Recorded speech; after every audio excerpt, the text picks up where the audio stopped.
c'est bon, on t'entend. Ah, super, merci. Oh, comment allez-vous?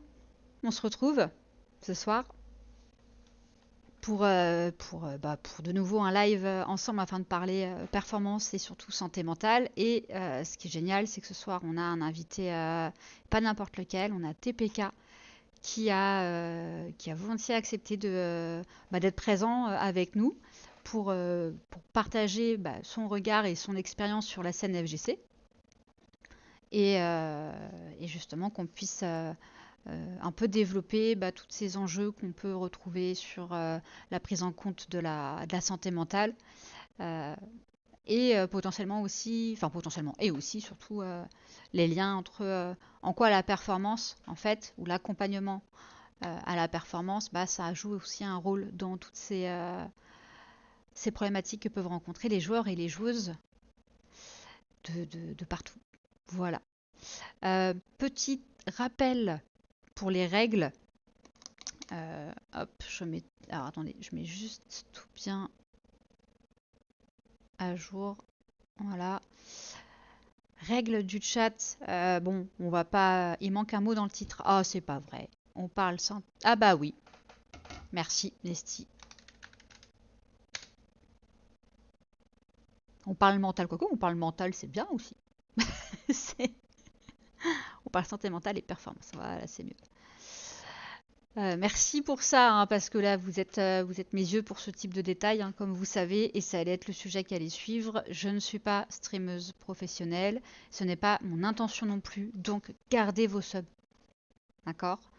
Néné, t'as toujours l'habitude de donner un sub, tu arrêtes ça tout de suite. Merci. Voilà. C'est pas possible, j'ai pas besoin, et surtout dans le sens où c'est pas au travers de Twitch que j'aspire à avoir des revenus. C'est pas mon métier, je laisse les gens dont c'est le métier bénéficier de ça. Donc voilà, on est surtout là pour faire de la sensibilisation, discuter ensemble, répondre à un max de questions que vous pourriez avoir par rapport à ce que vous rencontrez au quotidien et derrière lever les tabous, libérer la parole. Donc voilà, on n'est pas là pour en faire de l'argent, on est là pour en faire plutôt de la prévention. Des questions? La VOD ira sur YouTube. Tout à fait, Nixop. Oui. Donc, par contre, effectivement, c'est un point un peu intéressant que tu soulèves. Pas besoin de sub, hein, comme je le disais. Si vous voulez soutenir les contenus qu'on peut faire ou voilà ce type de projet, des follow, je vais y arriver, des follow, des likes, des RT quand le sujet, la thématique abordée dans une vidéo, ça vous parle et vous avez envie, voilà, que d'autres personnes puissent peut-être en prendre connaissance, c'est le meilleur soutien que vous pouvez faire, hein. Vraiment. Voilà, n'hésitez pas. Et du coup, on va faire ça. Normalement, la commande maintenant, elle fonctionne bien. Oui, différents réseaux. N'hésitez pas. Je mettrai les actus, les vidéos, les prochains rendez-vous avec d'autres invités dedans. Voilà. Bon, maintenant, on va aller chercher notre invité du soir, TPK. Attention, c'est parti. Le lien TikTok n'est pas cliquable. Ah, bon, je m'en occuperai plus tard. Merci, Nixab, je le note. YouTube non plus, c'est une blague? C'est pas vrai. Bon, attends. Normalement, là-dessus. Voilà. Moi, ça marche. Ah bah, ah bon. Bah, je vous ai remis mon site dans tous les cas où là, normalement, vous avez tous mes réseaux. Voilà. Sur téléphone, en tout cas. Ah oui, alors après, moi, je suis pas spécial. Moi, je Twitch sur écran. Grand écran. T'inquiète. Non, t'as eu raison de le préciser. T'inquiète pas, je regarderai après sur le site pourquoi ça bug. Du coup, transition, on va accueillir TPK. Hop, je remets le son. Voilà, normalement, maintenant, on t'entend. Ouais, Alors, c'est tout à fait bon normalement. parfait, génial. Et bah bonsoir Salut. et bienvenue. Bienvenue et encore merci à toi d'être là ce soir avec nous. Ben, merci beaucoup pour l'invitation. C'est trop cool. Ah bah attends, c'est normal, je trouve ça hyper, en tout cas vraiment précieux et fort de sens que voilà, ce que j'expliquais, des personnalités comme toi qui œuvrent quand même sur pas mal de contenu et au niveau de la scène FGC notamment, bah, que tu acceptes de venir pour parler de ce sujet et nous partager ton vécu, tes anecdotes ou ce que tu as pu aussi observer. Donc ouais, c'est top. Franchement, c'est un message fort, je trouve, que tu nous donnes ce soir. Et Et t'as des fans, bah, hein. T'as des fans dans le chat, hein. Je ah vois. ouais, c'est vrai. Enfin, Mix up. j'en j'en vois un surtout, mais c'est moi qui suis fan de lui, il le sait pas. Enfin, si, il le sait d'ailleurs. Je te rejoins. Fan aussi incontesté Voilà, de Nixop, clairement. mais bien sûr. Bien évidemment. Le pro dans ce domaine, si vous cherchez voilà, un directeur artistique, un faiseur de miracles visuels, n'hésitez pas, contactez-le. Absolument, je vouch, hein, Ouais. je vouch absolument. Il n'y a pas plus tard qu'il y a 2 heures, on a validé des miniatures ensemble, hein, pour dire à quel point c'est tout récent. Ah là là. Mix-up le GOAT. Le GOAT. Eh ben écoute, on peut un tout petit peu. Alors attends, j'ai Corée qui nous dit un tout petit peu plus fort le son de TPK. Ah oui, alors attends, ça je sais comment faire. Normalement là-dessus.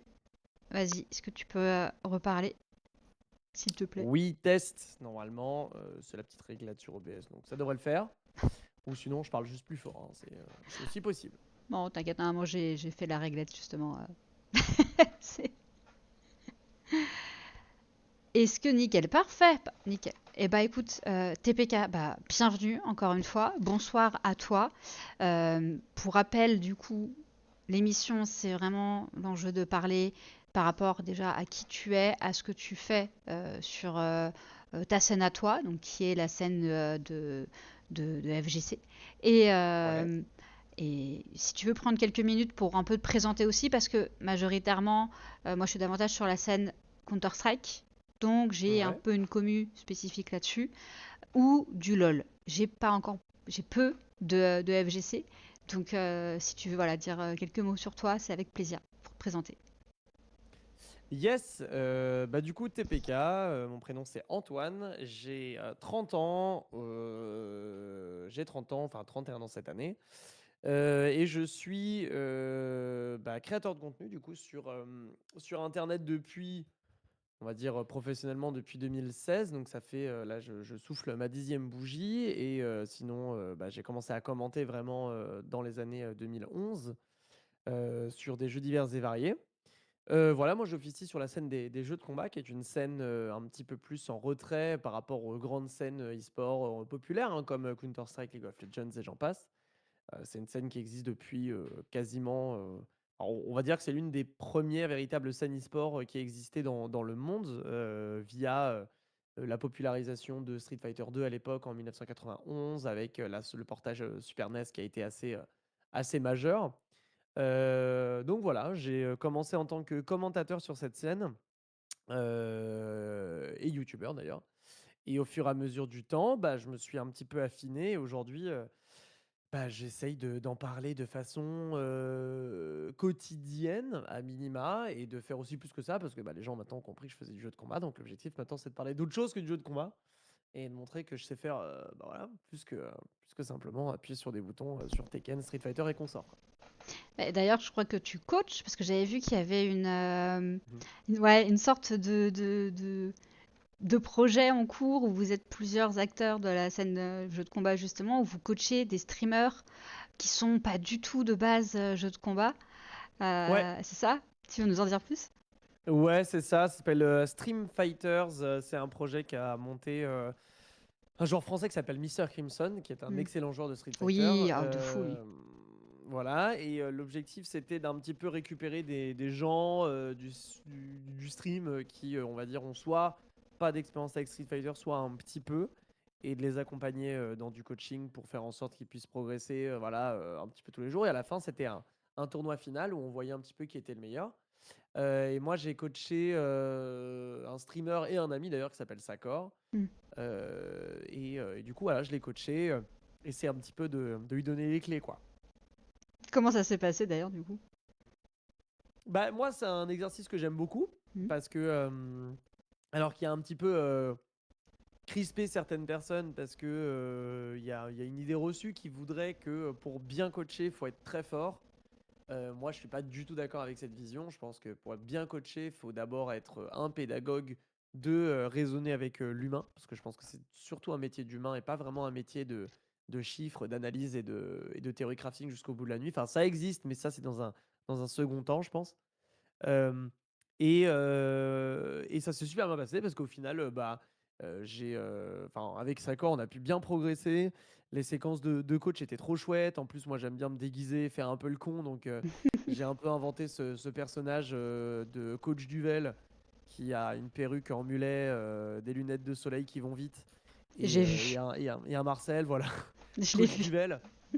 Et je me suis C'était super bien amusé drôle. à faire coach Duvel et à un petit peu expliquer aux gens. En fait, coacher Sakor, c'était aussi l'occasion de rappeler aux gens un petit peu que les jeux de combat, c'est pas si dur que ça, parce que ça, c'est une idée reçue qui existe depuis la nuit des temps. C'est qu'à chaque fois que je discute de jeux de combat avec quelqu'un qui n'a rien à voir avec ça, il ou elle me dit oh ouais, non, mais c'est trop du compliqué, oh là là, c'est chiant et tout, machin, bidule, il y a trop de trucs à apprendre. Et puis après, il retourne jouer à League of Legends, quoi. Moi, j'ai toujours trouvé que c'était un J'allais non-sens. j'allais te dire la même chose. Euh, Ouais, voilà, Je c'est trouve que un Tekken est non-sens de plus ouf. accessible que LoL, hein. Ah ben, je le trouve aussi. Et donc, du coup, voilà, c'était l'occasion avec Coach Duvel de rappeler un peu à tout le monde que c'est pas dur et que faut juste. Se lancer. Faut pas se prendre la tête, quoi. Mm. Et tu as dit un truc hyper intéressant, et je trouve d'ailleurs que c'est ce qui peut beaucoup manquer parfois chez certains coachs, en tout cas beaucoup que j'ai pu rencontrer, la pédagogie. Ouais, Avant tout, un coach, alors oui, il a des connaissances et un savoir sur le jeu, mais il n'est pas professionnel, sinon il serait professionnel et pas coach. ouais, Voilà. Et surtout, c'est la volonté et la capacité d'apprendre quelque chose à quelqu'un quand tu coaches. Donc il faut un minimum de pédagogie. Parce que ouais, tout à fait. tu peux maîtriser un outil, mais si tu n'es pas capable derrière d'apprendre à quelqu'un à l'utiliser, bah, tu peux pas être son coach. Exactement. Moi, je suis absolument d'accord avec cette analyse.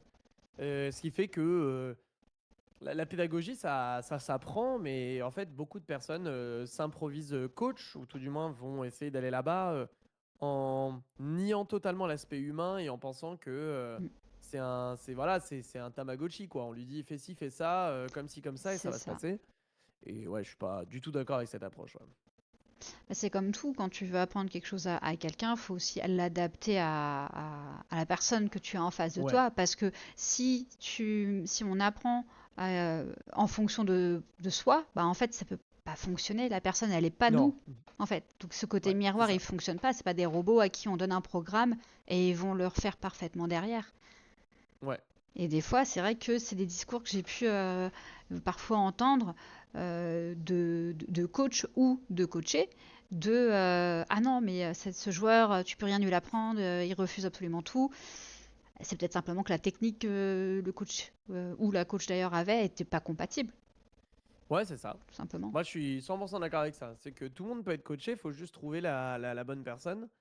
Et d'ailleurs, dans la FGC, on a un petit peu cette historique de coachs qui sont pas spécifiquement des grands champions, mais qui arrivaient à parler avec la personne et arriver à la comprendre et à communiquer ce qu'on a envie de communiquer pour que ça fonctionne. Je pense que c'est là le principe du coaching et que en vrai, s'attarder sur les chiffres et tout le bordel, ça vient après. Je crois, hein, après, je suis pas coach professionnel moi-même, mais apprendre les jeux aux gens, c'est quelque chose que je fais depuis des années via des conventions, via Mm. mes streams, via ma chaîne YouTube. Et je remarque ça, c'est que les gens sont plus friands qu'on parle leur langue, quitte à, on va dire, parler plus tard de la cuisine d'un jeu ou d'une discipline, plutôt que directement rentrer comme un bulldozer et dire ok, assieds-toi, je vais, je vais juste te dump toutes mes connaissances et prends ce que tu peux, quoi. Donc ça, je trouve que C'est ça. Et si ça ça marchait c'est ce pour que moi, c'est ça mal. marchera pour toi. Alors que, bah non. Exactement. Ouais, complètement. D'ailleurs, c'est ce qu'on dit là dans le chat. Slow TV qui dit LOL, il faut 6 ans de jeu pour avoir les bases. Déjà. Mais oui, Voilà. Donc, ça c'est mais je suis clair. absolument d'accord avec ça, hein. Ah bah, c'est un des jeux que j'ai le plus eu des difficultés à. Mais même encore aujourd'hui, je n'y joue pas parce que je ne comprends pas tout. Bah oui, Alors, moi, je comprends. Je trouve que je joue. enfin, c'est très difficile d'accès à un League of Legends. La data. Ouais, La data est quand même assez. Avec le nombre de champions, enfin, toutes les personnes qui se lancent dans LoL aujourd'hui ont mon respect infini. Je suis assez d'accord, ouais. C'est tellement chronophage, c'est tellement démoralisant, il y a tellement d'infos Non, mais que c'est. effectivement, waouh. Et puis les mages, tu peux avoir enfin compris, par exemple, ton perso avec son stuff, tu vas avoir la saison d'après, et ben, ils vont avoir tout changé. Exactement. Ouais, c'est Cool. exactement ça.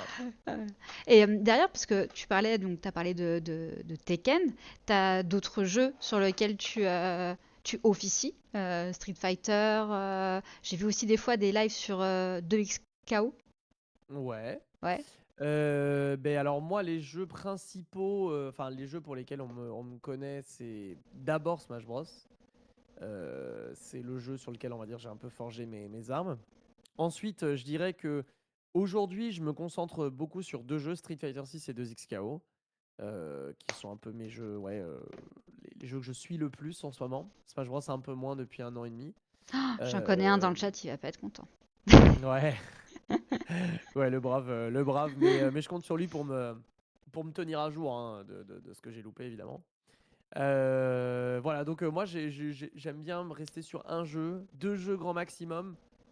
Enfin, plus que deux jeux, je considère que c'est de l'escroquerie et que c'est pas possible de se tenir au courant de tout. Donc voilà, j'essaye de faire un, deux jeux, voilà, à grand max, et puis le reste, je m'avoue vaincu et je dis que voilà, je suis en touriste et que je suis là pour kiffer. Mais oui, j'essaye de Ah oui. coller au fiac de deux jeux, quoi. C'est dur, hein. Ce que tu dis là est très vrai sur quand il y a plus de. Alors, vu de toute façon de la quantité de jeux e-sport aujourd'hui, mais alors sur la scène de jeux de combat, quand même, il y en a aussi Ouais, un certain panel, hein. C'est ouais, il y a une compliqué de chier. tout suivre, hein. Ouais, ouais, il y en a une chier. C'est indéniable et il y en a tellement que, bah, en fait, faut faire un choix. Il y a trop de jeux trop bien, mais bon, bah, faut faire un choix parce qu'à un moment donné, on a que 24 heures dans une journée, quoi. Mm. Et par rapport au jeu que tu as suivi quand même sur toutes ces années, parce que si j'ai bien entendu, tu as commencé en 2011, Ouais, c'est ça. ce qui, on peut dire, tu as été dans les premiers du début Euh, de la scène de Twitch, de l'émergence de tout ça et de l'ampleur que ça a pris derrière. Euh, tu as aussi évoqué le fait que la scène a quand même aussi, au niveau des coachs, une certaine pédagogie qui est présente. Et en fait, les deux me font penser à quelque chose. On entend souvent, mais c'est peut-être un préjugé, que les joueurs, en fait, aussi, ou les joueuses FGC, quel que soit le jeu, majoritairement sont quand même plus âgés. Finalement, on peut devenir professionnel très tard dans l'âge, si je peux dire, comparé ouais, aux autres jeux qui sont avec une population euh, beaucoup plus jeune, on va dire. tout à fait. Bah, en fait, oui. En fait, vu que c'est une scène qui est assez ancienne, je le disais, elle date des années Mm. 90 euh, pour sa professionnalisation. Donc, on parle vraiment de joueurs et joueuses qui se rendent compte que soudainement, là, en fait, on participe à des tournois activement, on s'entraîne, on crée une communauté compétitive. Ça produit un truc très marrant. Les joueurs et joueuses de l'époque des années 90 sont encore là. Euh, donc, c'est des personnes qui, pour la plupart, sont nées fin 70, début 80, Ah oui, et qui ont soufflé ou vont souffler leur 40e bougie. Euh, et pourtant, ils sont encore actifs. Et c'est cette activité qui rend la FGC si particulière. Parce que, tu l'as dit, dans les autres e-sports, on a tendance à considérer que passer la vingtaine, waouh, on commence à être un peu vieillissant. Moi, j'ai ce souvenir de la scène Rocket League où je sais plus quel joueur passe les 21 ans et ça y est, c'est finito, quoi. C'est le petit prend sa retraite et bon, il n'y a plus rien à, y a plus rien à graille, circuler, il n'y a rien à voir. Nous, c'est pas ça. Et non seulement nous, c'est pas ça, mais en plus, les vieux, on va les appeler comme ça, les vieux, ils continuent de gagner. Et c'est ça le paradoxe. C'est que là, typiquement, je prends le week-end dernier. On a un joueur japonais de 39 ans. Il va souffler sa 40e bougie. Il s'appelle Goichi.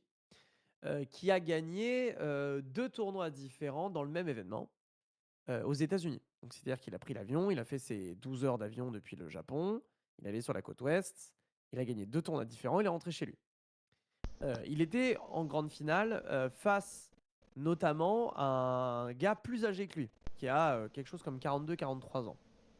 Donc en fait, on avait une grande finale où si on additionne les âges, on est à peu près à 82 ans. Euh, 82 ans, on commence à se dire, aïe aïe aïe, ça fait beaucoup. Ouais, mais légèrement. légèrement. Ouais, mais c'est un peu monnaie courante. Et nous, les jeux de combat, il y a quelque chose de très intéressant où euh, ils ont tellement d'expérience au fur et à mesure des années que cette expérience, en fait, ils vont la conserver et ils vont pouvoir s'en servir plus tard pour gagner d'autres trucs ailleurs. Et ça, c'est vachement marrant. Et c'est un petit peu la singularité de notre scène. C'est on a beaucoup de diversité, tant dans l'âge que dans la représentation, dans la couleur de peau, dans les religions, dans les Oui, identités de genre, etc. C'est une scène assez diverse c'est une et scène aussi assez inclusive aussi. très inclusive, ouais. Mm. Le plus inclusive possible. Parce que c'est une scène qui vient de la culture de l'arcade et de la console. Et c'est deux cultures assez accessible. Alors, peut-être pas forcément l'arcade, mais au moins la console. Par exemple, Tekken, c'est très facile d'avoir eu accès à Tekken ces 20 dernières années via la PlayStation 2 d'un grand frère, d'une grande sœur, d'un cousin, cousine, etc. C'est assez facile d'avoir accès à Tekken. League of Legends ou Counter-Strike, etc., c'était un peu plus complexe parce que ça supposait avoir un ordinateur familial ou un ordinateur de jeux Perso, vidéo dans ouais. les années fin 90 et dans toute la première décennie des années 2000, ce qui était un petit peu plus rare.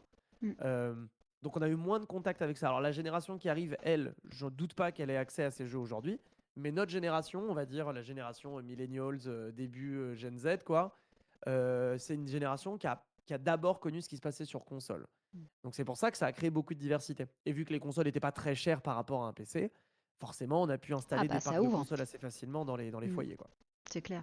Bon, on a tous, hein. Moi je me rappelle, j'ai découvert Tekken, je crois que j'avais 8 9 ans, Ouais, parce que mon grand frère, qui a 8 9 ans de plus que moi, ouais, m'avait amené avec lui chez un après-midi avec des copains qu'il avait fait parce qu'il devait me garder, qu'il avait la flemme de me garder et qui m'avait emmené du coup et il m'avait mis chez son pote avec la manette, le jeu et ouais, j'avais joué toute l'après-midi dessus quoi.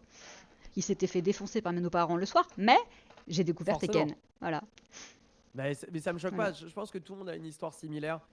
Dans les gens de notre génération, dans une tranche d'âge de, on va dire, 20 à 35 ans, voire 40 d'ailleurs, maintenant que j'y pense. De 20 à 40 ans, tout le monde a une histoire similaire vis-à-vis de Tekken, Street Fighter, etc., Smash Bros. Euh, donc voilà, ça crée énormément de diversité. Ça a plus lié au fait que ça coûte pas très cher de jouer à ces jeux-là par rapport Hmm. à de l'e-sport sur PC. Et on a, ouais, on a une très forte diversité. Ouais. Puis même au niveau compétition, dans les LAN, ce genre de choses, tu ramènes ta manette. T'as pas Ouais. besoin de ramener l'ordi, l'écran, le clavier, la souris. Donc c'est pas la même. D'ailleurs, pour en revenir à la population qu'il y a sur la scène FGC, euh, donc il y a clairement finalement une maturité aussi qui accompagne l'ensemble des joueurs et des joueuses qui sont présents parce que en dehors du fait que bah, même quand tu as 40 ans, tu peux gagner, il y Ouais. a le côté transmission des connaissances. T'as davantage de maturité et de compréhension aussi peut-être, parce que tu en as peut-être beaucoup qui sont parents eux-mêmes, donc qui ont eu aussi cet apprentissage par la vie personnelle de je dois apprendre quelque chose à quelqu'un, leur enfant. Et du coup derrière, au niveau du coaching et de l'accompagnement des nouveaux joueurs ou des jeunes joueurs, est-ce que tu penses que c'est également un facteur qui influe? Donc tu veux dire l'impact des parents dans l'accompagnement des joueurs, c'est ça, les jeunes joueurs? Bah, le fait que dans la communauté, Ouais. beaucoup sont eux-mêmes potentiellement parents. Ouais. Ouais. Bah, alors ça c'est quelque chose d'intéressant. C'est un levier assez naturel dans la communauté de jeux de combat. En fait, c'est une communauté qui est très associative. Elle repose presque intégralement sur le tissu associatif, donc de bénévoles et de personnes qui vont s'organiser, principalement parce que les éditeurs laissent faire. Euh, dans l'e-sport, généralement, un éditeur va rarement laisser son produit dans les mains de tout le monde. Essayer d'organiser une LAN sur League of Legends, bon, va falloir remplir pas mal de papiers différents. Ah oui, il y a des Et, contraintes. et ouais, il y a des contraintes qui sont assez majeures. On rajoute évidemment la contrainte logistique évidente de ramener 10 PC pour un match. Et alors là, bon, bah, là, c'est le début de la fin. Les jeux de combat, c'est moins vrai, principalement parce que une console de manette et on fait tourner à peu près la terre entière. Euh, et les éditeurs sont beaucoup moins regardants sur la tenue de ces événements-là. Bien au contraire, en fait, vu que ça fait partie de la culture, il y a un laisser-faire total. Enfin, total, j'exagère un peu. Euh, Donc de là, on crée des assos. On se regroupe, on organise des tournois, on incarne une ville, une région, un pays, et on dit venez jouer avec nous, c'est cool, on va essayer de devenir les plus forts, d'aller au Japon, États-Unis, Pakistan, Corée du Sud, que sais-je. Et de ce tissu associatif émergent des profils qui forcément ramènent leur bagage. Ça peut être un bagage de parents, tu l'as cité. Moi, j'ai connu beaucoup de gens dans les assos dans lesquels je suis passé qui étaient déjà voilà, parents et qui encadraient les plus jeunes qui venaient voir à l'asso de façon plus efficace parce qu'ils connaissent, enfin, ils parlent le langage des jeunes ou tout du moins, ils connaissent les dangers qu'un gamin peut trouver dans des endroits un petit peu comme ça où bah, il n'y a pas les parents à côté, il n'y a pas de responsable légal, il est un peu livré à lui-même, donc il y a un encadrement supplémentaire. On a des personnes qui y mettent de leur métier, de leur déformation professionnelle pour encadrer ces jeunes aussi. Bref, il y a tout et c'est in fine ce qui fait la force aussi de cette communauté, tout du moins moi ce que j'ai toujours connu, c'est que les plus jeunes, on avait tendance à très vite les cadrer. Parce que, bah, évidemment, bah, ils sont jeunes, donc on leur pardonne très facilement des petites bêtises, des petites erreurs de jugement, de langage, de comportement, forcément. Il y a de Mais l'indulgence. Pardon. Il y avait de l'indulgence. Alors, il y avait de l'indulgence, évidemment, mais par contre, on savait intervenir quand il fallait intervenir. Euh, Par exemple, un truc très simple, hein, puisque c'est dans la thématique de la santé mentale, mais savoir gérer la défaite, c'est un truc qui est vital dans les jeux de combat, parce qu'on est tout seul derrière la manette. On est tout seul. Il n'y a pas d'équipe sur laquelle se reposer. Pour diluer la défaite, c'est très compliqué. En fait, on mange la défaite entièrement. Et forcément, pour les plus jeunes, c'est compliqué hein, d'admettre la défaite. C'est C'est violent. compliqué d'admettre qu'on a été moins fort, principalement parce que bah, la société dans laquelle on vit place la défaite ou place l'erreur comme une défaillance, alors que c'est pas une défaillance, c'est le processus classique d'apprentissage.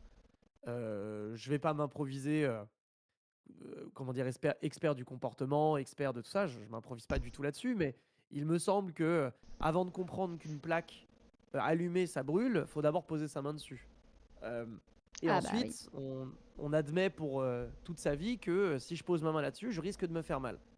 Et là, on ne va pas considérer que c'était une défaillance. Au contraire, on considère que cette erreur, entre guillemets, cette blessure involontaire va faire partie de notre apprentissage de la vie. Et en fait, ça, la défaite, il faut donc pouvoir vivre avec. Et quand on a des gamins qui arrivent dans les assauts et qui vivent très mal la défaite et qui commencent à partir en couille parce que bon, je m'énerve, je crie très fort, j'insulte, etc., bah là, il faut pouvoir intervenir. La gestion Et du moi, tilt est terrible. exactement. Et moi, j'interviens dès que je le peux auprès des plus jeunes pour les mettre à part et juste leur expliquer. Moi, j'ai ce, j'ai cet exemple, il y a pas plus tard qu'il y a un an, quelque chose comme ça, où c'est un jeune joueur à peine majeur qui malheureusement prend une défaite un peu salée, ou tout du moins qu'il estime salée, et il commence à littéralement insulter un peu tout ce qui tourne autour de lui. Ah, il insulte tout le monde, il Ah insulte là là. et le tournoi, et les gens qui fabriquent le tournoi, etc. Il avait quel âge, tu disais? Il a à peine 18 ans. Ok. Et c'est Ouais. un gamin extrêmement cool, enfin très gentil, très, très marrant. Enfin, moi, je le trouve vraiment très drôle.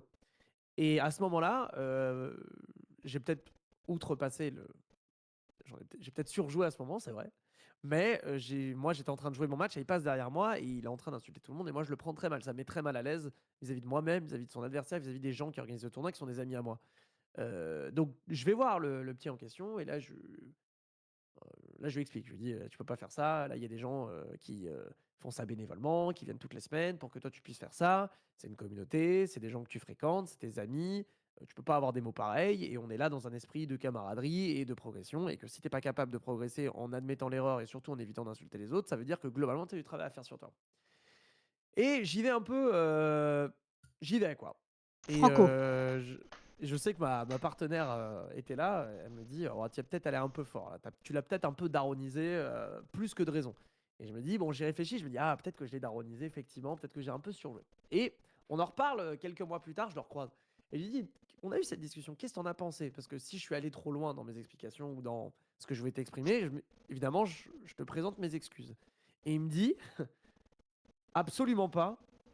Et je te remercie infiniment de m'avoir globalement cassé la gueule à ce moment-là. Genre de m'avoir mis une immense baffe et de m'avoir dit globalement, faut se calmer et que ça se passe pas comme ça et que voilà, faut remettre un peu les pieds sur terre. Et il m'a dit, je te remercie infiniment parce que globalement, bah, je me suis rendu compte de l'erreur que j'ai faite et surtout, ça m'a permis un petit peu de me remettre en question vis-à-vis de ce que j'ai fait, de comment je l'ai fait et de pourquoi j'ai plus envie de le faire. Alors évidemment, on dit pas que immédiatement c'est avalé, c'est compris, c'est digéré, mais au moins c'est une graine de plus quoi.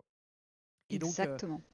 j'ai envie de dire, c'est à ça que ça sert, ces assos, ces communautés un peu locales. Ça sert un peu à encadrer tout le monde, quel que soit leur âge, leur passé, leur vécu, il n'y a pas de souci. Mais oui, pour répondre à ta question, je pense que il y a ce devoir dans la FGC de prendre soin les uns des autres, parce que bah, je pense que c'est là-dessus qu'on s'est construit et que c'est ça qu'on sait faire.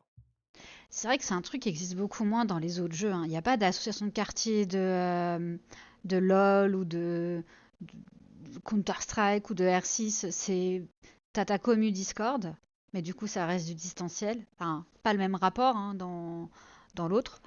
Et, euh, et du coup, bah, c'est vrai qu'il n'y a pas ce côté, pas chaperon, mais ouais, encadrement. Mentorat, quoi. Ouais, mentorat, ouais, exactement, j'aime bien ce terme. Tu vois, que Ouais, et puis ils ça sont tous existe très pas jeunes. vraiment. Non, il y a pas. C'est vrai que c'est. Bah, ça existe pas vraiment aussi parce que c'est une communauté en ligne, beaucoup. Oui. Et que les communautés en ligne, forcément, elles se voient pas, elles se côtoient pas, et elles se voient pas dans les moments qui comptent. C'est-à-dire les moments où on est énervé, les moments où on a envie d'abandonner, les moments où on est un peu excédé, frustré. Euh, Ça, Ouais, c'est des moments qui sont importants. tu te mutes et puis Parce que, tu passes. Voilà. Mais les personnes le ouais, c'est savent. ça. Enfin, Ou personne le alors sait. on insulte, on s'en va, et puis vu qu'on est à la maison, on est sous le pseudonymat. Il y a plein de choses qui font que Mm, on est moins enclin à recevoir des conseils, on est moins enclin à écouter. mm. Parce qu'on est derrière un clavier, derrière un écran, on est chez soi, on est la main dans le slip et que globalement on a un pseudo quoi, qui nous protège. Mm. Alors que quand on a fait l'effort de prendre les transports en commun ou sa voiture ou son vélo ou ses baskets pour venir à un endroit, un local où on va doser avec des gens qu'on connaît plus ou moins euh, et que donc on s'expose à ça, on Physiquement. expose sa vulnérabilité, bah forcément ça prend une toute autre vision et une toute autre connotation. Mm. Du coup, par rapport à tout ça, notamment sur les. Parce que tu castes aussi énormément. Enfin, quasiment toute la scène aujourd'hui. En tout cas sur les deux jeux que tu parlais au début du stream. Ouais. Euh, En plus, tu as coaché, mais moi je me demande, enfin, sur l'aspect justement santé mentale, sujet abordé par rapport à ça, parce que ça reste, bon, le jeu vidéo aujourd'hui reste aussi un monde très masculin, et on sait que Ouais. de base, dans tous les cas, chez l'homme, c'est compliqué encore de parler de santé mentale. Ouais. Il y a différents secteurs où ça se démocratise un peu, où, bon, de toute façon, on en parle même dans la société aujourd'hui, mais toi, quel est le regard que tu peux apporter là-dessus, sur comment c'est vécu, qu'est-ce que tu as pu observer, est-ce que c'est encore du déni, ou est-ce que tu sens qu'on en parle davantage? On en parle de plus en plus. Et je me joins à toi sur l'analyse. Moi-même, étant un homme voilà, de 30 piges, moi je sais que j'ai appris très récemment ce que ça voulait dire pardon, d'exprimer ses émotions et d'arrêter de tanker et d'encaisser sans rien dire à personne et d'avancer tête baissée en se disant que ça ira mieux parce que c'est là où on m'attend. Moi, ça fait quelques années à peine hein, que j'ai commencé à faire ça et que j'exprime beaucoup plus comment je me sens. Euh, c'est de plus en plus un sujet qui se démocratise, c'est vrai, et je pense que c'est aussi porté par les gens qui en ont fait l'expérience. Euh, euh, Les témoignages. ouais, voilà, c'est ça, des témoignages. Et puis je pense que quand soi-même on a suivi un parcours de remise en question et de déconstruction de ça, bah, on est plus à même d'en parler. En tout cas, bah, c'est ce que j'essaie de véhiculer aussi quand je prends la parole sur ces sujets-là. Euh, mais effectivement, bah, quand, par exemple, quand je coachais le Brave Sacor, pour reprendre cet exemple-là, euh, j'essayais toujours de savoir comment la personne se sentait plus que est-ce qu'elle était satisfaite, Mm. est-ce qu'elle était satisfaite de ce qu'elle vient de faire. Je trouve la question est plus ouverte de savoir après une victoire, une défaite, comment tu te sens et pas seulement est-ce que tu es content de comment tu as joué. Mm. Parce que être content de comment on a joué, ça peut oui, d'accord, mais je trouve que c'est très limité comme question. Alors que demander comment on se sent après une victoire ou une défaite, la victoire elle est la question est plus ouverte et donc ça laisse plus de place, bah en fait, à exprimer la chose, quoi.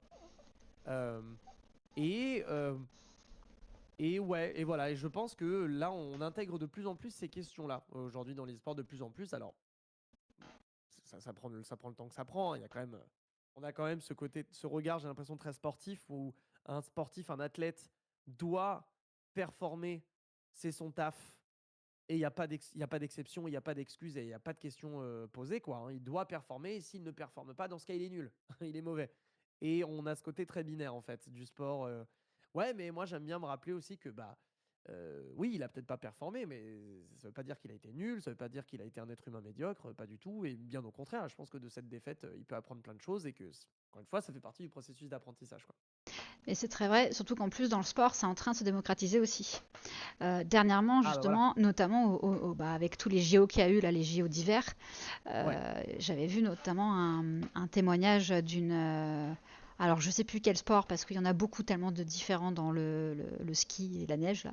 Mais ouais, qui, en fait, elle témoignait qu'elle avait remporté une médaille, mais elle s'était jamais sentie aussi nulle dans sa pratique de son sport. ouais, Et c'est avec cette question de comment tu te sens que son coach lui a posé. Et elle a dit mais je me sens, enfin j'ai pas du tout aimé, j'ai pas pris de plaisir dans ce que je viens de faire parce que j'étais pas bien, je sais pas quoi machin. Et à la fin elle a remporté sa, sa médaille. Donc en ouais, plus c'est même, enfin je trouve que ça a été super fort comme message de tu peux tu peux performer sans même avoir conscience de performer. ouais. Et donc non, mais ce que quoi, donc c'est quelque chose qui, ah, en tout cas dans le sport, moi je l'observe aussi que les témoignages et la prise en considération du bien-être mental euh, évoluent. Tout à fait. Ouais, T'es- tout à fait. Et ça, c'est super important hein, pour la suite des hostilités et pour former un petit peu tout le monde à l'hygiène en fait autour du jeu vidéo, de la pratique e-sportive. Je trouve que c'est très important d'abord que de mettre d'ouvrir un peu les barrières sur ces sujets. Ouais. Tu disais que toi, tu as pris conscience justement de ça il y a quelques années. Ouais. Tu te sentirais de nous dire quel a été peut-être pas le déclic, mais est-ce que c'est parce que c'est à force d'en parler avec des proches à toi? Est-ce que c'est parce que tu as eu un joueur ou une joueuse qui a eu un témoignage et ça a fait écho? Qu'est-ce que pour toi a été le déclic? Bah, on va dire que c'est déjà, je pense, comme n'importe qui, déjà l'éducation. L'éducation Mm. qui fait que bah on a moi j'ai enfin, comme n'importe quel fils aîné garçon voilà on prend un peu on tanque un peu pour tout le monde hein, c'est un peu la position du fils aîné on Mm. va dire. Euh, et en fait je me suis rendu compte parce que on me dit mes proches me disaient beaucoup que j'étais un people pleaser donc je dis oui à tout, non à rien et globalement voilà je suis dans cette posture où je me dis je préfère dire oui. Enfin, je préfère aller dans le sens de la personne plutôt que de prendre le risque de la contrarier. Ouais, Sacrifice. ouais, c'est ça. Et ça a été pendant, je dirais 25 années de ma vie, un peu plus. Hem et il y a eu un événement, voilà, une relation avec une personne qui s'était un peu mal passée et de là, a émergé ma volonté de comprendre un peu pourquoi j'en étais arrivé là et l'une des conclusions, c'était: «Ah ouais, mais est-ce que j'avais vraiment besoin de tout ça? Est-ce que j'avais vraiment Mm. envie de tout ça?» Et donc du coup, je me suis renseigné, j'ai fait évidemment les premiers pas avec une psychologue, pour essayer de comprendre aussi ça. Alors à la base, c'était pour mon travail parce que j'ai un taf qui est assez aliénant, donc forcément, il faut aussi mettre, les mots et les barrières là où il faut. Mais ouais, de là, a émergé toute une remise en question et aussi avec ma partenaire actuelle, qui m'a beaucoup, éduqué, qui m'a beaucoup, aidé, sur, ces questions-là, justement d'exprimer ce qu'on ressent, de la communication, du dialogue et en fait, ça fait quelques années que je me sens beaucoup mieux pour, on va dire, ouais et voilà, parler quoi. Parler pour de vrai et Exprimer pas, vraiment, ouais. exactement et c'est quelque chose que j'ai tendance à faire maintenant avec des personnes même que je connais au 3e degré. Quand quelque chose m'emmerde ou quand je suis vraiment très content d'une situation, j'hésite plus à le dire, même avec les personnes qui, sont un peu éloignées de moi. Parce que, bah, voilà, je pense qu'il faut plus enfin, je considère que c'est pas intéressant de rester, dans une situation, qui nous déplaisent, quoi, ou qui nous soient négatifs d'une manière ou d'une autre et qu'on doit sans cesse courir après ce qui est positif. Et donc, bah, c'est ce que je m'efforce aujourd'hui de faire. Donc je pense que c'est avec ce recul-là maintenant que j'aborde un peu plus librement ces questions de la santé mentale et de comment faut gérer ses émotions. Ça revient avec ce que tu disais sur la posture de coach et les capacités de relations humaines. Ouais, tout à fait. Parce qu'on dit beaucoup pour prendre soin des autres, faut d'abord prendre soin de soi. Exactement. Et ça, c'est une phrase que j'avais jamais compris. Enfin, moi, je ne la comprenais pas du tout et je considérais que c'était une phrase un peu bateau qui, en gros, glorifiait l'égoïsme. Qui glorifiait l'aspect individualiste, l'égoïsme, etc. Et je comprenais pas du tout cette phrase. Et en fait, je ne l'ai compris que récemment. Où en fait, je me suis rendu compte que, ah non, en fait, il y a un sens profond qui est que on ne peut absolument pas être épanoui envers les autres dans une situation qui ne nous épanouit pas de toute façon. Et ça, j'avoue que bah, je l'ai compris récemment, quoi. Je comprends totalement ce que tu viens de dire. Les mots que tu as dit, j'aurais pu les dire. Vraiment, cet aspect de, voilà, côté un peu fuir le conflit et puis toujours pouvoir apporter du soutien ou de l'aide aux personnes qui nous entourent, quitte à altérer sa propre fatigue, enfin pas écouter ses propres besoins physiques, émotionnels, etc. Ouais, c'est très très très complexe. Et en plus, enfin, très souvent, on se rend compte que des personnes qui peuvent souffrir de burn-out, ce genre de choses, parce qu'il y a un préjugé qui est une personne qui fait un burn-out, c'est une personne qui n'a pas su encaisser. Ouais, tout à fait. Alors qu'en Tout à fait. réalité, c'est une personne justement qui a surencaissé par rapport à plein de situations et qui, sauf que bah, à un moment donné, le corps d'un être humain n'est pas infaillible et son corps est allé au-delà de ce que son cerveau arrivait à lui communiquer comme information, disant stop, en fait là, on va vraiment faire une pause. Et le burn-out, Ouais, c'est c'est ça. ça. C'est simplement une personne, enfin je dis simplement, je le réduis, mais Oui, oui. pour l'imager, c'est une personne qui justement a surencaissé par rapport à beaucoup de choses, là où d'autres auraient arrêté bien avant. Et c'est Ouais. pas forcément bien ou mal, c'est une capacité d'écoute de soi en fait qui est altérée. Ouais, moi j'ai une relation au burn-out qui est un peu, comment dire, bah, comme tous les gens de mon milieu, je pense, on est toujours un peu proche, on se sent toujours éloigné, mais en même temps, on se dit qu'on est au bord du gouffre et que Une pause un rien s'impose, peut nous faire. Pardon? ou qu'une pause s'impose, mais que vous les prenez jamais. Ah, les streamers, Ouais, vous êtes très forts à là-dessus, c'est vrai, hein. ouais, Créateurs de ah ouais, contenu. c'est assez fou en fait notre Mm. capacité à juste avancer quoi qu'il arrive et à jamais vraiment s'arrêter. Et en fait, ouais, j'ai toujours un peu frôlé le burn-out, je le sais. Et c'est vrai que j'ai toujours pas vraiment trouvé de remède pour ça. J'essaye de prendre de plus en plus de jours off, mais c'est compliqué. J'essaye de traquer mes heures à la semaine pour essayer de comprendre comment est-ce que je les distribue dans ce que je fais, etc. Et puis, bah, en fait, à force de traquer les heures, on se rend compte qu'on est entre 45 et 50 heures semaine et que 45 et 50 heures semaine toutes les semaines pendant des années, bah oui, non, c'est juste absolument impossible. Donc ouais, ouais, le rapport au burn-out, c'est ça. C'est pas tellement quelqu'un qui n'a pas encaissé, c'est plutôt Mm. quelqu'un qui a trop encaissé. Je te rejoins 100% là-dessus. Mm. Mm. Et c'est vrai que parce que, alors, on parlait beaucoup de la FGC, mais finalement, le lien que tu viens de faire, et je trouve hyper important sur cette vie aussi de enfin, cette hyper vitesse que vous avez en tant que streamer et créateur de contenu, et J'aime bien le mot. où ouais, il m'est venu, je le trouvais vraiment très bien dans le thème, ouais, voilà, Nixop hyper vitesse, je le savais qu'il allait réagir. Je pense que c'est toi, Nixop, qui a dû m'inspirer en plus, dans le fond.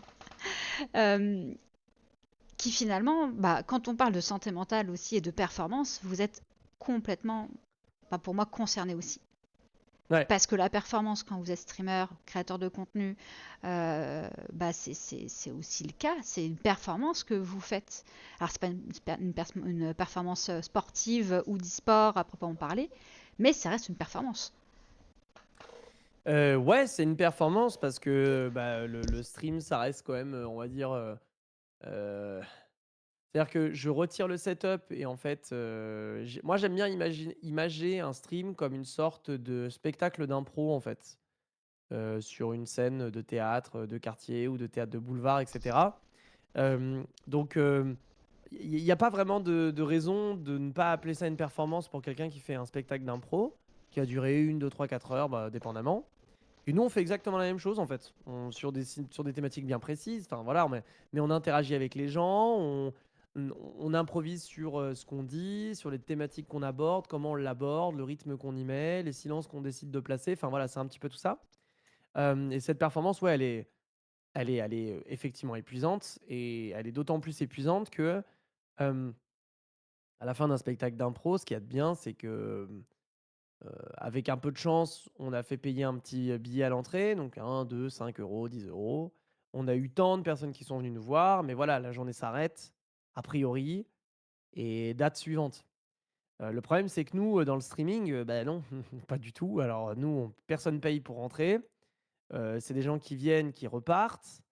Il y a pas vraiment de contact de visage, il y a pas de Mm. regard, c'est vraiment des chiffres, c'est la froideur d'un chat, même si effectivement la froideur d'un chat est vite compensée par le fait que les gens qui interagissent avec nous sont quand même intéressés par le sujet, par la personne, donc elles ont envie d'interagir et de créer un truc.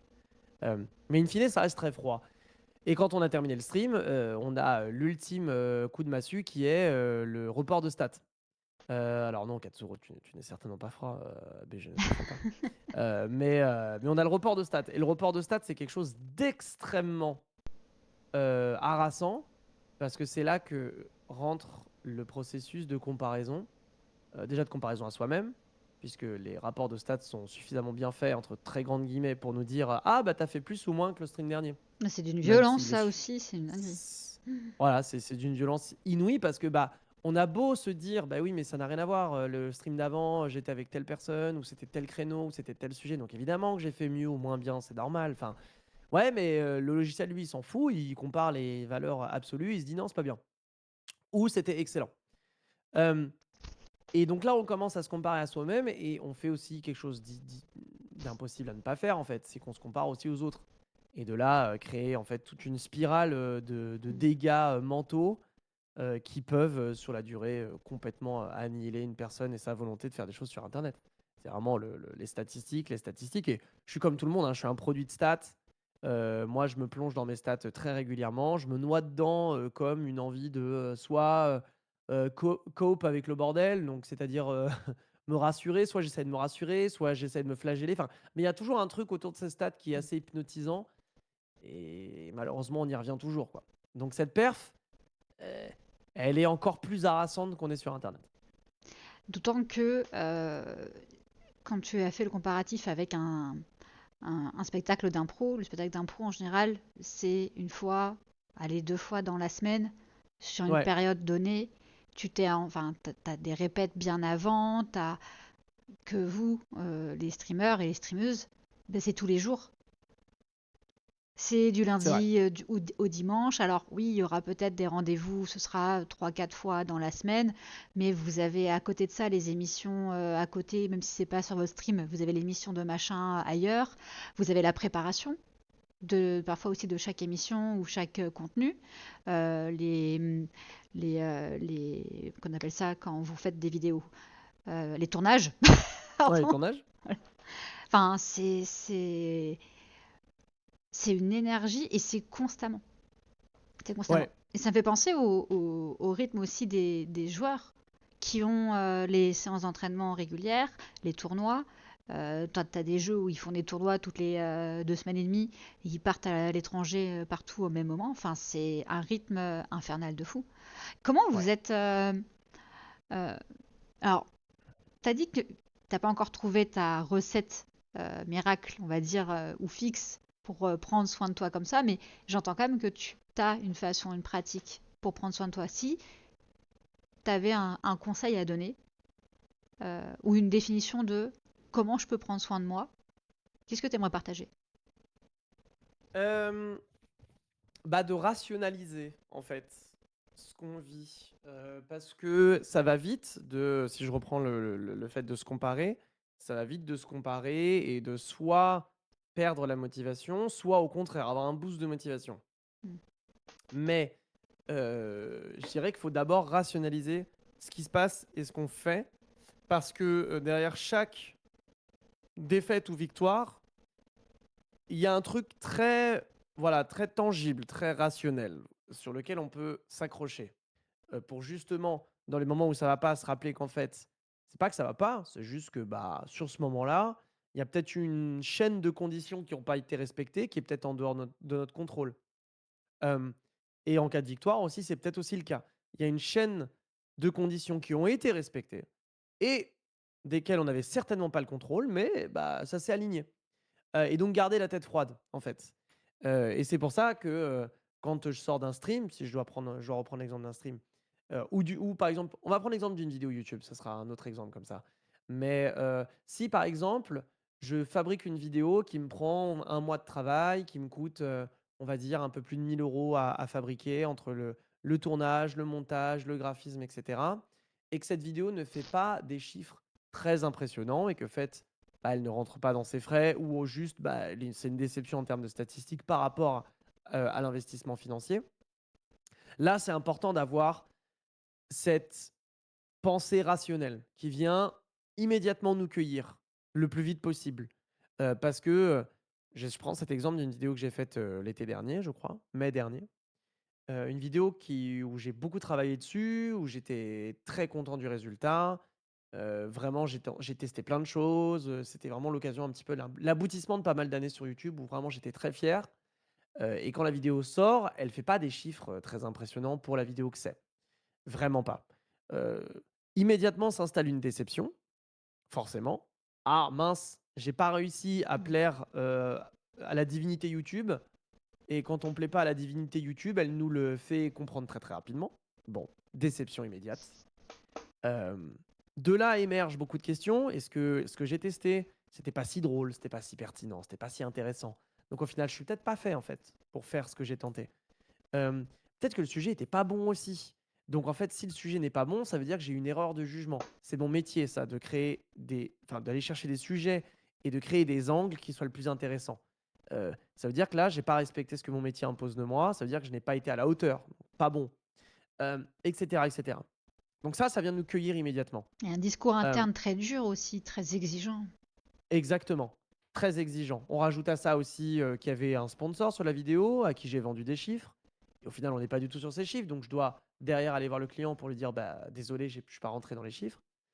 Donc là, il y a beaucoup de choses, et là, la chose immédiate qu'on doit faire tout de suite après, c'est donc cette rationalité. C'est de se dire et moi, c'est ce que je me suis dit à ce moment-là: «Bon alors OK, bon la vidéo a pas fonctionné, certes, mais au final, j'ai tenté de nouvelles choses, donc ça veut dire que j'ai appris, j'ai tenté. Hem, Peut-être que ça a pas fonctionné, d'accord, mais maintenant je sais mettre des mots dessus. Le sujet, il est pas bon. C'est pas que le sujet est pas bon. J'ai estimé que le sujet était excellent, hem, mais qu'à cet instant précis, il n'était pas adapté à YouTube. Ça Mais influe peut-être que plus tellement, tard c'est vrai, le timing. c'est ça, en fait, le timing, Mm. l'algo YouTube, c'est vraiment un monstre sur lequel on n'a pas de contrôle et on peut faire la meilleure vidéo de la terre. Si YouTube a décidé ce jour-là que ce n'est pas vrai, eh bien ça ne sera pas vrai. Mm. Hem Et donc il faut avoir tous ces automatismes le plus possible pour ne pas laisser la cascade de questionnements un peu premier degré prendre le dessus. Donc voilà, ça c'est mon conseil, c'est essayer de rationaliser un maximum ce qu'on ressent. Parce que de là peuvent émerger beaucoup de joie en fait. Voilà. Et au final, quand je regarde cette vidéo aujourd'hui, je me dis, bon, c'est peut-être pas le succès que ça aurait dû être, mais je suis très fier de ce que j'ai fait. Je suis très fier de comment je l'ai fait. Je suis très fier d'avoir abordé ce sujet-là. Et voilà, et puis on avance. Et c'est pas grave. Et c'est pas grave. Ouais. C'est qu'en fait, quelles que soient les stats. Attends, je fais descendre mon chien parce qu'il est en mode pot de colle. Voilà. Dis bonjour. Allez, Bou, dis Bonjour le bonjour. chien. Oui. Bonjour le chien. C'est toujours quand je suis en live qu'il décide de je veux participer. Quoi. Ça fait 3 heures, il Incroyable. dort sur le canapé. Hein. Ouais, Vraiment. voilà. Il m'a pas calculé. Non, non, non, non, mais Et là, ah là là. Mais comme par hasard. je te jure, c'est fou. Tu veux pas me laisser tranquille, toi. Mais c'est ma boule d'amour. Ah bah lui, si tu vois, bah moi, mon tips pour ma santé mentale, c'est lui. Ah ouais? Ouais, c'est mon toutou. Le boss. Ah, je te jure. Le boss. Ouais.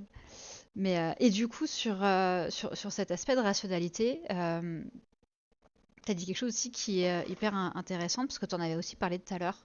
c'est cet aspect d'échec et Ouais, d'apprentissage en fait face à l'échec. C'est quelque chose qu'on retrouve beaucoup euh, bah, auprès des personnes qu'on peut accompagner ou qu'on entend même partout, hein. C'est les, les excuses qu'on se donne quand on a raté un move, quand on a perdu une game, quand une vidéo aussi peut ne pas avoir fonctionné et qui empêche finalement la personne d'avancer en fait, malgré ce qui vient de se ouais, passer. tout à fait. Mais c'est aussi hyper difficile. Et en fait, c'est vrai qu'il y a un vrai sujet pour moi et je le vois aussi, enfin vraiment sur cet aspect avec la FGC. Et j'en ai déjà parlé tout à l'heure, mais je leur dis parce que vraiment je trouve que c'est très fort, c'est cet aspect de l'âge. Je pense aussi qu'il y a un vrai enjeu sur l'accompagnement à avoir auprès des plus jeunes pour les préparer en fait sur cette difficulté enfin sur toutes ces difficultés et tous ces obstacles et tous ces échecs qu'ils vont avoir dans leur parcours parce que c'est aussi la vie. Enfin, tu l'as dit aussi, toi, tu as pris conscience de l'importance de prendre soin de soi et de ce que ça signifiait vraiment, en lien avec ton éducation et aussi ton parcours de vie. Mais du coup, en lien avec ton parcours de vie. Donc, il fallait bien que tu aies un parcours de vie. Donc, de l'âge, de la maturité, enfin, c'est les années Ouais, finalement qui apportent.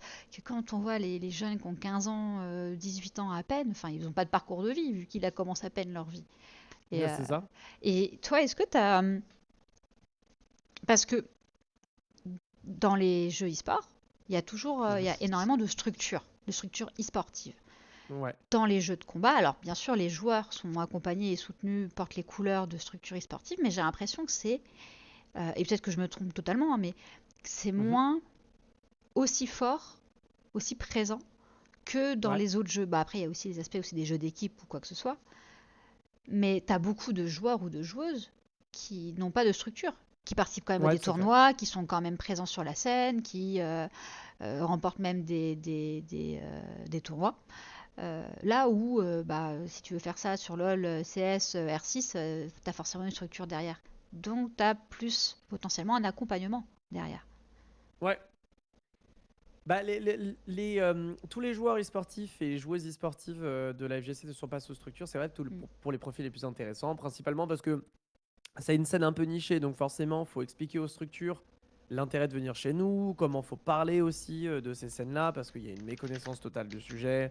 Ça va de mieux en mieux Mm. aujourd'hui, mais c'est vrai que fut une époque où je parlais à des gens des structures e-sport pour leur expliquer qu'il fallait venir chez nous. Ils me disaient, ils me racontaient des bêtises atroces et ils inventaient une vie au jeu quoi, et aux communautés. Donc c'était un peu compliqué. Aujourd'hui, ça va mieux. Euh, mais là où je te suis, c'est qu'effectivement, tout le monde n'est pas forcément sous structure. Et même quand ils sont sous structure, ils euh, se contentent d'être juste sous structure. Et moi, Oui, j'estime que oui, je vois. une équipe e-sport, un tantinet professionnel a ce devoir de formation des athlètes. Ça peut être via l'accompagnement coaching, hein, clairement, mais ça peut être aussi via le média training, donc comment communiquer, avec quels outils, etc. Comment se Euh, protéger? exactement, comment se protéger des réseaux sociaux, parce il y a forcément des petits épisodes un peu malheureux où il y a quelqu'une qui perd et de cette défaite émerge beaucoup de haine sur les réseaux sociaux. Il faut pouvoir se protéger de ça. Euh, donc, on commence progressivement à comprendre l'impact du coaching. Pas toutes les scènes. Par exemple, Smash Bros, c'est une scène qui a compris très rapidement les bienfaits du coaching. La scène Tekken aussi. C'est des scènes où on n'hésite pas à se filer des coups de main. Et on n'hésite pas à encadrer les personnes, s'encadrer les uns les autres. Mais il y a d'autres scènes e-sport, c'est moins le cas. Par exemple, Street Fighter 6 en France, moi j'ai toujours été très vocal sur ce sujet. Euh, c'est une scène où il manque cruellement de coaching. Parce que je sais pas pourquoi. J'arrive pas T'as à me pas la réponse. l'expliquer. Bah, J'arrive pas à m'expliquer pourquoi est-ce qu'ils ne veulent pas bien travailler avec des coachs. Parce que, alors, on me donne ah, souvent des éléments de réponse. ce que je veux dire, il y a deux sujets. Il y a soit les Ouais. joueurs ne sont pas intéressés par le coaching, soit il n'y a pas assez de coachs. Ouais. Alors, moi, je pense qu'il y en a assez. Je pense qu'il y a de quoi faire. C'est juste que moi, l'un des messages que j'ai à chaque fois, c'est oui, mais qui va m'apprendre à jouer au jeu?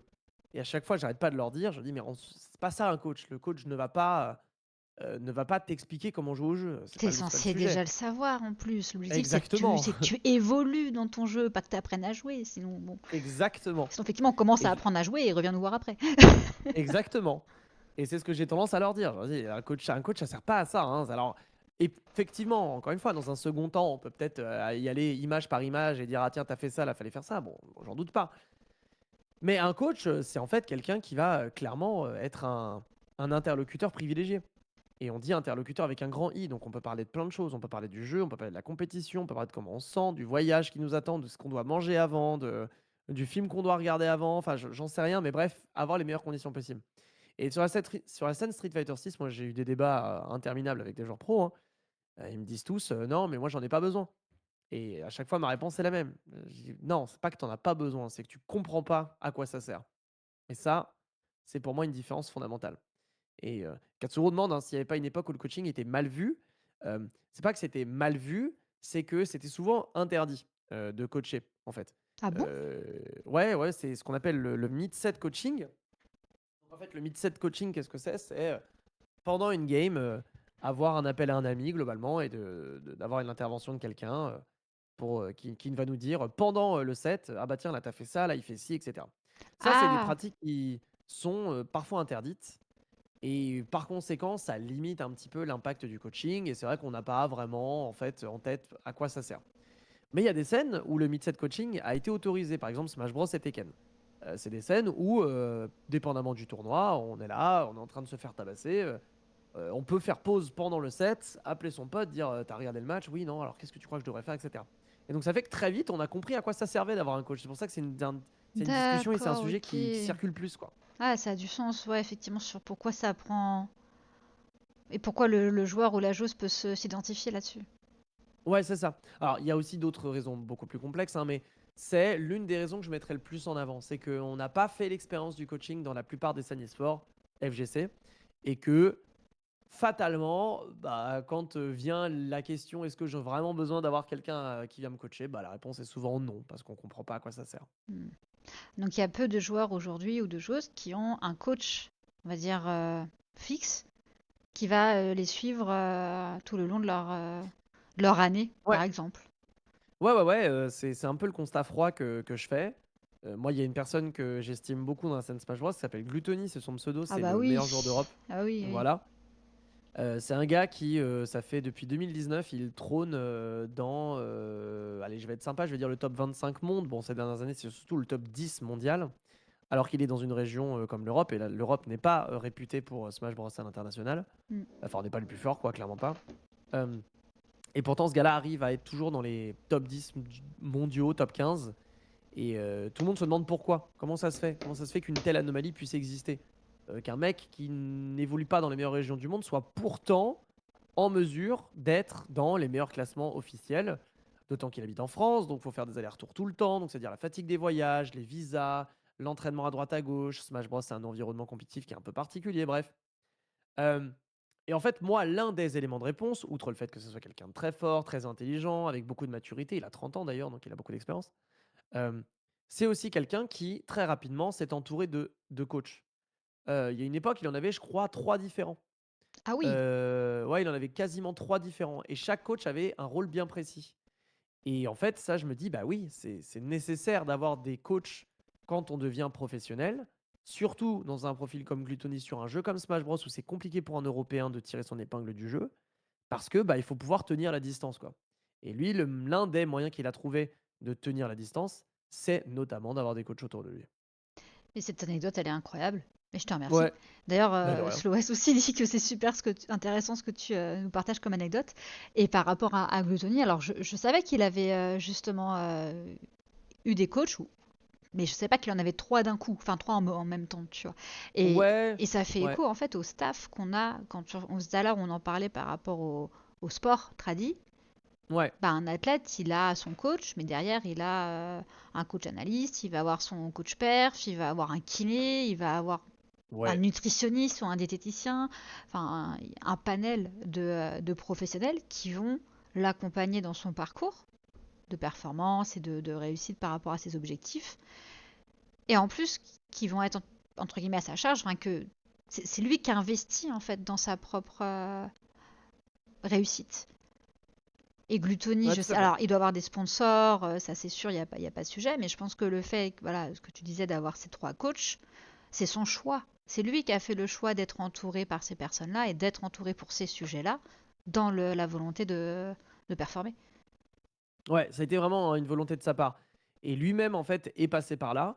Il a coaché lui-même une génération de joueurs pendant le Covid. C'est un gars qui a très vite compris l'impact de tout ça parce que pendant le Covid, en fait, c'est un petit peu le numéro 1 européen contesté, incontestable, et personne, malheureusement, ne lui arrive à la cheville. Et en fait, il est en recherche d'adversité parce qu'il se dit, en fait, c'est bien d'être le meilleur d'Europe, mais en fait, ça me C'est pas mènera nulle drôle. part parce que mon objectif, ouais, Pas non drôle. seulement c'est pas drôle, mais c'est pas très efficace parce que son objectif, c'est d'être le meilleur joueur du monde. Sauf que pour être le meilleur joueur du monde, il faut se frotter aux joueurs américains et aux joueurs japonais, qui eux, effectivement, sont plus forts que lui. En fait, il a besoin de personnes qui soient très fortes au quotidien pour jouer avec eux, pour s'entraîner et donc derrière augmenter ses chances de réussite. Et pendant le Covid, il décrète que l'Europe n'est pas au niveau, la France n'est pas au niveau pour ne serait-ce que le battre en tournoi, et il crée un truc qu'il a appelé la Gluttony Academy, bref, où il a C'est génial. sélectionné quelques profils dans le seul but qu'ils, les profils, le battent. C'est vraiment ça. En fait, il a créé une armée pour le tuer. Vraiment, c'est ça l'objectif. Euh, de cette Gluttony Academy a émergé énormément de talents, dont alors des pseudos que je vais citer comme ça, hein, mais des Niros, Mescall ou même Raflo. Raflo qui est aujourd'hui le meilleur joueur d'Europe actuel en dehors de Gluttony. Euh, et en fait, c'est des profils qu'il a lui-même formés, qu'il a coaché lui-même.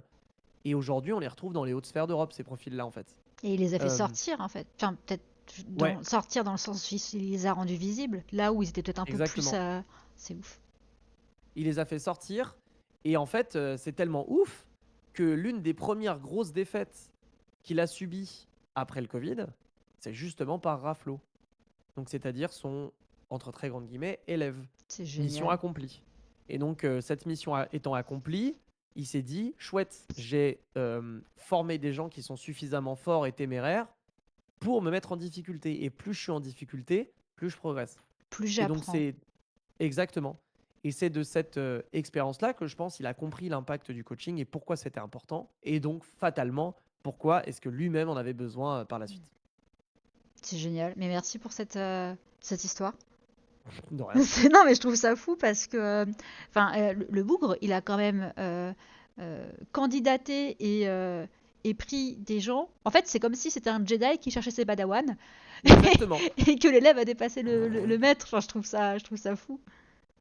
Exactement. C'est 100% ce qui s'est passé. Et c'est pour ça que moi, j'ai un infini respect et je cite toujours Gluttony dans les travaux un petit peu. Voilà, enfin dans ces sujets-là, parce que j'estime qu'il a énormément de poids dans cette discussion par rapport aux décisions qu'il a prises, quoi. Ah C'est bah, indéniable qu'il a fait un travail monumental. Et aujourd'hui, c'est vraiment un exemple et une anecdote que je ressors très souvent. Ouais. elle est trop bien. Et je me permettrai sûrement de la ressortir aussi à Bah, pas de l'occasion souci. parce que je trouve que c'est hyper parlant. Bah, tu vois, tout à l'heure, avant qu'on commence le stream, je te disais que les anecdotes, c'est hyper précieux parce que pour les personnes qui regardent ou qui regarderont la rediff ou que sais-je, bah, ça donne du concret en fait. Pourquoi on vous dit que c'est important d'être encadré et d'être accompagné? Mais parce que ça fonctionne et parce que c'est ça qui va vraiment faire la différence face à l'adversaire que vous avez en face de vous qui, lui, n'aura pas de coach. Ouais, clairement, hein, de toute façon, plus on est, comment dire, à penser la compétition, et mieux c'est. En plus, c'est efficace hein, pour une seule et même personne, c'est évident. Hein. Teddy Riner, Puis la personne entourée. il a un coach, alors il appelle ça un professionnel du cerveau, mais c'est un psychologue du sport et un coach mental, depuis qu'il a 14 ans. Bah, ça m'étonne pas. Teddy Ça Riner. m'étonne pas. Hein. Bah ouais. Mais multiple champion du monde, Ah bah. multiple champion olympique. Et puis il transpire la sérénité quand tu le vois. Quand, enfin, tu sais, tu sens la maîtrise Ouais. de lui, et pas en termes de maîtrise physique, mais de maîtrise de son cerveau, de ce qu'il veut dire, de ce qu'il pense, de pourquoi. Enfin, c'est. Ah oui, non, mais clairement. Et pareil, hein, en fait, il est tellement avancé dans son art qu'aujourd'hui, bah pareil, je prends au Japon, mais c'est en train de créer des générations de mecs précisément pour battre Teddy Riner. C'est Ouais, vraiment, on essaye juste de créer comment dire, le profil parfait pour juste battre Teddy Riner. C'est ouais. ça l'objectif en ce moment. Ça me fait vraiment, là, dans l'image, tu vas peut-être rigoler, mais l'image que j'ai en tête, c'était, je vois le, le groupe de super vilains qui recherchent à créer la machine parfaite pour battre le héros. Ouais, Tu vois, ouais, je suis j'ai d'accord, vraiment c'est ça dans ça. l'esprit, quoi, c'est fou.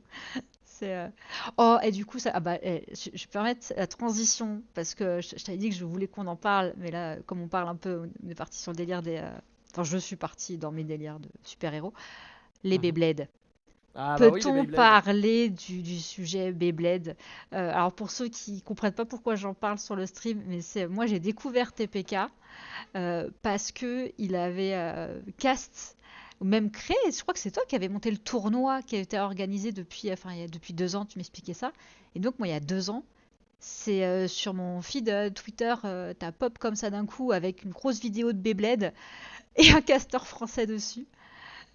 Et je trouve ça juste génial parce que c'est mon enfance, clairement, de Ah fou. bah oui, Ah bah, et, euh, clairement. et moi, j'ai une question que j'ai toujours rêvé de te poser, c'est à quand une scène e-sport officielle Beyblade?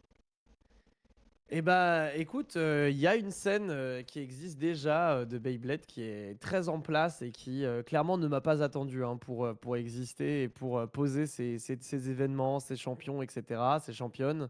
Euh, En fait, Beyblade, moi, je me suis intéressé, enfin, je me suis réintéressé au sujet en 2021, je crois, parce qu'il fallait ramener une bêtise au Z-Event 2021. Je voulais ramener une petite bêtise, un petit truc, un petit jeu marrant à faire avec les copains-copines sur place. Et je me suis rappelé de Beyblade et je me suis dit: «Bah, attends, Beyblade, ça peut être marrant ça» et en fait, en me renseignant sur Beyblade, je me suis rendu compte qu'il y avait une communauté compétitive qui existait, qui était déjà bien en place. Moi, de là, j'ai commencé à juste venir en touriste et à juste acheter des Beyblades et faire n'importe quoi avec et c'était drôle. Hem Et à un moment donné où je me suis dit: «Bon, c'est bon, j'ai assez fait le con» et je pense que tout le monde a compris que, voilà, j'avais abordé le sujet des Beyblades comme j'aborderais un jeu de combat un peu marrant, c'est-à-dire c'est une pratique en 1v1, à minima un peu drôle. Pourquoi pas essayer de rencontrer la communauté compétitive et pourquoi pas essayer de montrer ce que ces gens font pour de vrai? Moi, je suis un peu le pitre et le clown, maintenant laissons faire les gens qui, ont théorisé la discipline, s'entraînent pour de vrai et montrer qu'en fait, c'est pas un jeu au hasard, hein, c'est pas un jeu random, c'est pas du tout un jouet, pour enfants débiles, enfin, pas du tout. C'est un truc très précis. C'est curieusement trop intelligent C'est hyper par rapport technique. à Oh, c'est hyper technique, c'est hyper vraiment technique, vraiment. d'une technicité assez folle et donc du coup, j'avais commencé à l'UFA, donc qui est un événement, de jeux de combat, l'UFA 2023 où j'avais organisé dans les couloirs de l'événement, enfin plutôt dehors, littéralement dehors, hein, devant le bâtiment, des attroupements de Beyblade sauvages, où Bébête j'avais sauvage apparaît, attention. vraiment, c'était des attroupements sauvages, un peu cons, où la sécurité était partagée entre l'envie de me plaquer au sol et de regarder un peu hébété, quoi. Euh, L'année d'après, je vais voir les copains qui organisent l'UFA et je leur dis non, mais attendez, les gars, il y a peut-être un truc à faire sur Beyblade, vu que c'est du 1v1 finalement. Donc venez, on arrête de faire semblant et on met juste un tournoi Beyblade à l'UFA. Et vu que c'est des bons copains, les gens de l'UFA, donc c'est le plus grand tournoi de jeux de combat d'Europe d'ailleurs, maintenant que j'y pense, j'ai oublié de préciser, avec un peu plus de 1000 inscrits tous les ans. Euh, et il me laisse faire. Alors, il me file une scène, il me file une régie professionnelle, il me file de l'espace. Et donc, du coup, je fais appel à une association qui s'appelle Sun After the Rain, qui est une association parisienne de Beyblade. Et là, bah, en fait, je leur dis tenez, voilà les clés du camion, et puis bah, faites ce que vous savez faire de mieux. Et puis moi, je suis derrière. Et si je dois prendre une décision, si je dois négocier quoi que ce soit, faites appel à moi, il n'y a pas de souci, je serai là. Et donc, du coup, on a monté le tournoi ensemble. On a fait 48 joueurs et joueuses assez rapidement. Donc, on a dû limiter à 48 par rapport à l'espace qu'on avait. Ça a été une réussite de ouf. On a pu streamer ça. J'ai pu le commenter. J'ai eu une C'est commentatrice avec moi qui est une incroyable. personne de la communauté. Montrer que le jeu est super chouette, super technique. Euh, et l'année d'après, on a remis ça, cette fois-ci avec 64 participants. J'avais augmenté la limite. Les 64 inscrits sont partis en 3 heures, je crois. En 3 heures, il n'y avait plus de place. C'est parti. Et sans communication, hein. J'ai même pas eu le temps de faire un tweet que c'était déjà rempli. Donc Ça l'engouement était montre. là. Non, mais, et puis ça montre qu'il y a des personnes qui, enfin, la pratiquent, qu'il y a des joueurs et des joueuses. Ouais, c'est ça. Mm. C'est que ça montre un peu toutes ces personnes-là. Ça démystifie l'aspect oh, c'est des nerds qui tirent au hasard. Pas du tout. Et puis voilà, moi j'étais très heureux de pouvoir montrer cette communauté, de leur donner cet espace pour qu'ils voilà, puissent un peu montrer de quoi il leur retourne dans Beyblade. Et c'est trop chouette. Et je reste toujours ce clown autour de la pratique, évidemment. J'ai pas la pratique enfin, compétitive comme eux, mais au moins j'aime bien me tenir au courant.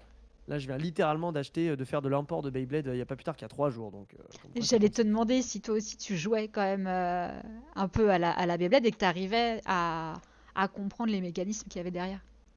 Moi, je comprends les mécanismes. Alors, de là à dire que j'ai déjà fait des tournois, non, mais je regarde beaucoup ce qu'ils font.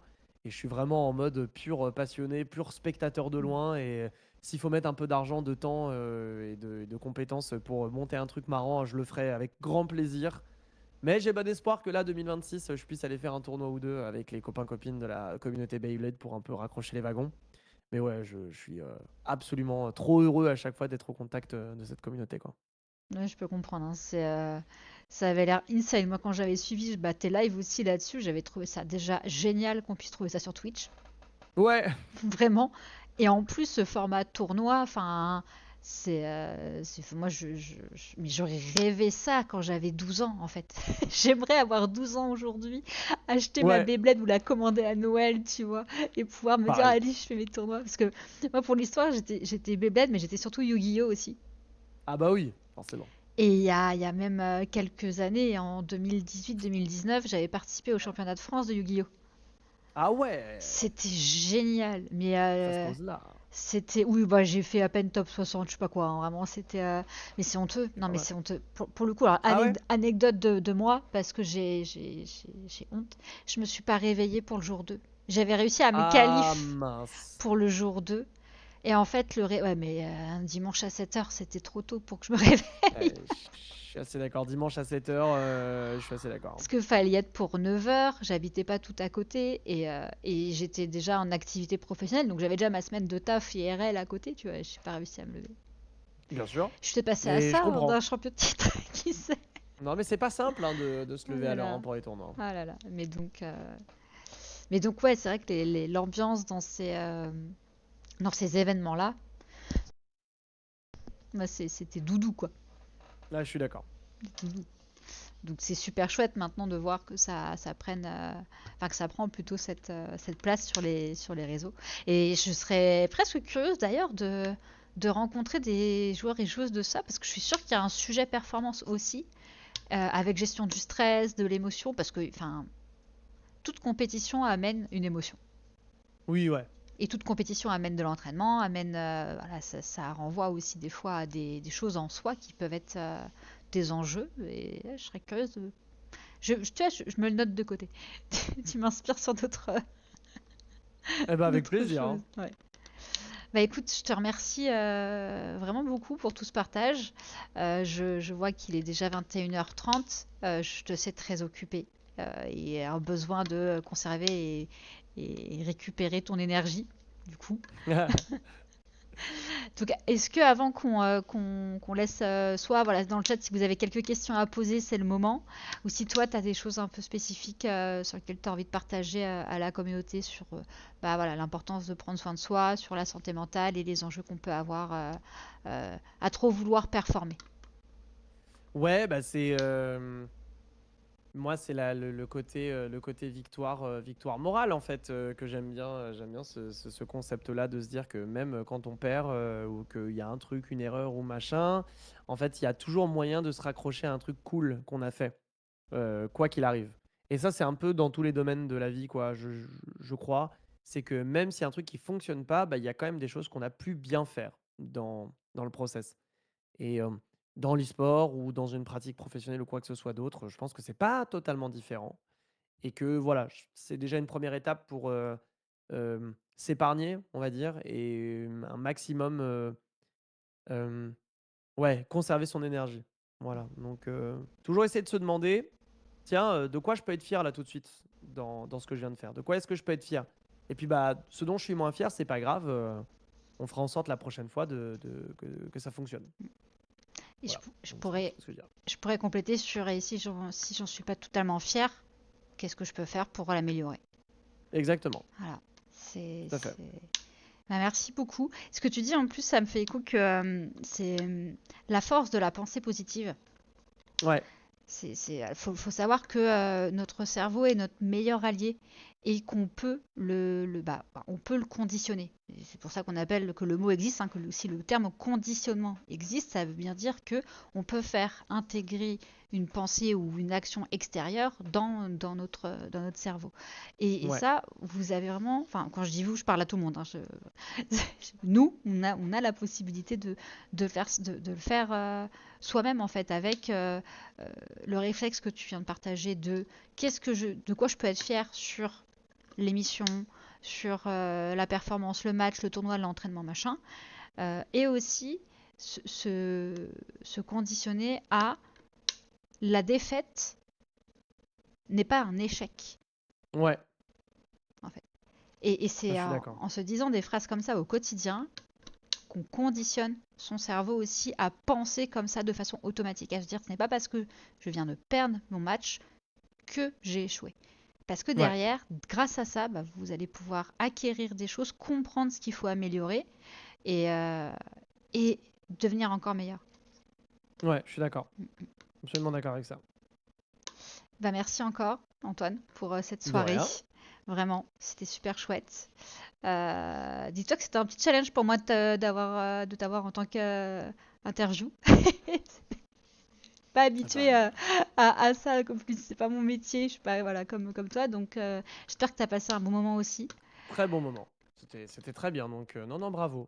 Bravo. Merci beaucoup. Merci à toi. Merci à, voilà, aux personnes aussi qui ont été présentes. Il y a Wargi qui a dit bonsoir. Il y a Ah, des bisous. voilà, je me suis douté que c'était une personne que tu connais. Voilà, Nixop aussi, le GOAT d'être passé. Nene, Évidemment. toujours présent aussi. Slow West TV. Katsuro, qui apparemment aussi est un de chez toi. Oui, Brad Katsuro. Corée, Bisous. Nesty, voilà, vraiment, et tous ceux que j'ai pas eu la chance de voir. Si jamais, voilà, merci beaucoup. Petit rappel, tant qu'à faire aussi, hop, si vous cherchez des outils euh, pour vous aider à un peu identifier l'état dans lequel vous êtes dans votre quotidien. Ouais. Voilà, on a créé avec Joseph Nguyen et Mountain Game un baromètre et un test qui sont gratuits, qui sont à votre disposition. Je vous ai mis le lien de mon site qui vous renvoie directement vers ces outils. Sur ce lien, vous avez et le baromètre et accès au test. Et en dessous, vous avez des vidéos YouTube tuto. Voilà, j'ai fait des Ah vidéos oui. YouTube pour expliquer un peu plus dans le détail comment je peux l'utiliser, comment je peux l'utiliser en tant que joueur ou joueuse, et comment je peux l'utiliser en tant que coach. Parce que pour moi, ça reste aussi, bah, tu l'as en plus très bien dit, le coach doit être un pédagogue et C'est ça. avoir des compétences de relations humaines. Et c'est l'un Mhm. des, pour moi, acteurs majeurs dans le repérage des signaux faibles. Ouais. Ouais, ouais. Mais pareil, c'est pas des choses qui s'inventent, hein. Si on n'a pas été formé un minimum ou si on n'est pas renseigné, bah, c'est normal qu'on sache pas. Donc ces outils, ils sont là pour voilà, vous donner un premier niveau d'information et de ok, c'est quoi les signaux faibles et comment je peux bah, justement aider mon joueur ou ma joueuse par rapport aux enjeux qu'il peut rencontrer. Voilà. Eh ben, trop cool. Merci encore. Je raccroche le stream. Alors, attendez. Bouton fin. Bonne soirée tout le monde. Au revoir. Des bisous.